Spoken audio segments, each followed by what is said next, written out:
खरगोन में शनिवार को राष्ट्रीय लोक अदालत का आयोजन हुआ, जिसमें विभिन्न मामलों का निराकरण किया गया तथा नगर निगम, बिजली विभाग सहित सभी बैंकों की अदालतें लगाई गई। नेशनल लोक अदालत का उद्घाटन प्रातः 10:30 बजे न्यायालय परिसर में अध्यक्ष तहसील विधिक सेवा प्राधिकरण JC मिश्रा द्वारा दीप प्रज्वलित कर किया गया।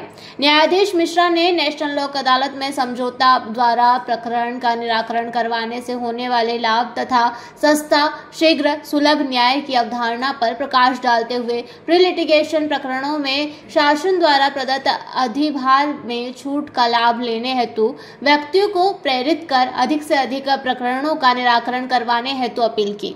न्यायालय परिसर में 7 खंडपीठ पर 500 लंबित और 10,000 प्री लिटिगेशन प्रकरणों के निराकरण के लिए काउंटर लगाए गए।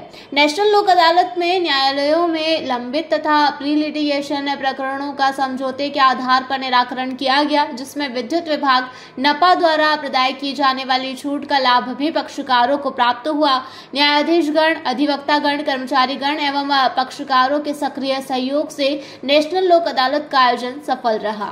जो है प्रथम लोक अदालत है जो माननीय राष्ट्रीय विधिक सेवा प्राधिकरण और माननीय राज्य विधिक सेवा प्राधिकरण के निर्देशानुसार आयोजित है। माननीय प्रधान जिला एवं सत्र न्यायाधीश श्री SK जैन साहब के निर्देशन में यहाँ पर खरगोन मुख्यालय में कुल 7 खंडपीठों का गठन किया गया है, जिसमें हमने नियमित 500 प्रकरण रेफर किए हैं। इसी तरीके से लगभग 10,000 प्री लिटिगेशन केसेस जो है रेफर किए गए। ये केसेस विद्युत विभाग और नगर पालिका और सभी बैंकों के हैं, BSNL के हैं, जिनमें जो वसूली से संबंधित है और उनमें पक्षकारों को नोटिस किया गया है और बड़ी संख्या में पक्षकार न्यायालय परिसर में उपस्थित हो रहे हैं और आशा है कि उनको जो छूट मिल रही है वो उनका लाभ उठाएंगे। इसी तरीके से हमारे न्यायालयों में जो है राजीनामा योग्य दांडिक प्रकरण हैं और धारा 138 निगोशिएबल इंस्ट्रूमेंट एक्ट के प्रकरण जो चेक से संबंधित होते हैं।